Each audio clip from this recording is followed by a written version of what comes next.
Hey, what's happening, y'all? It's me coming back at you again with another vid.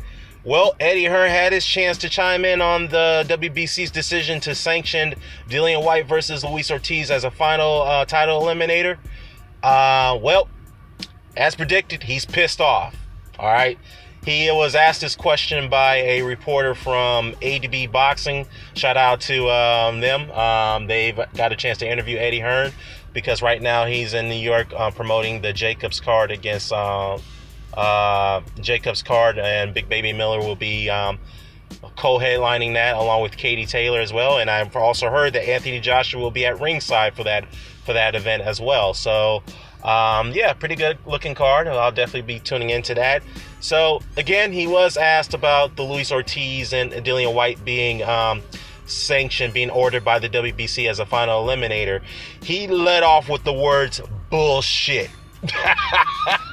Okay, now Eddie went off and said that, look, they told us that the Dominic Breazeale versus Eric Molina fight will not be a final title elimination bout. Okay, Mauricio Suleiman did come out and put out a statement and said that. All right. They also said, or Eddie also said, that they had something in writing guaranteeing them that that fight will not be a title elimination bout.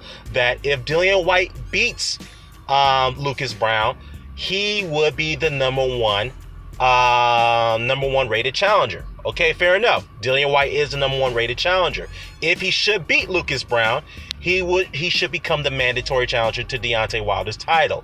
Or this is what Eddie Hearn said. Or if Dillian Whyte does not become the mandatory, we will fight.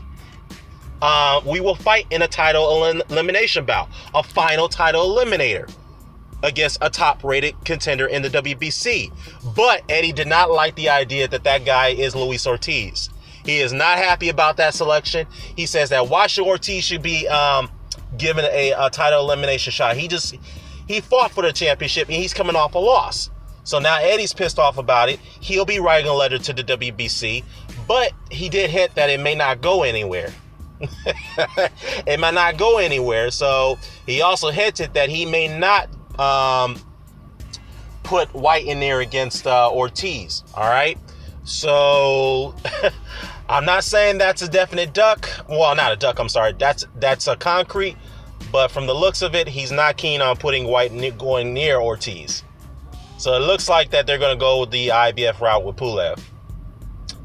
And look, Eddie does have every right to be upset about it, but that key word there, he did say that they were willing to fight in a final title eliminator against another top heavyweight, but he did not, again, he does not like the idea that it's Luis-Ortiz. So he's very angry about this, all right?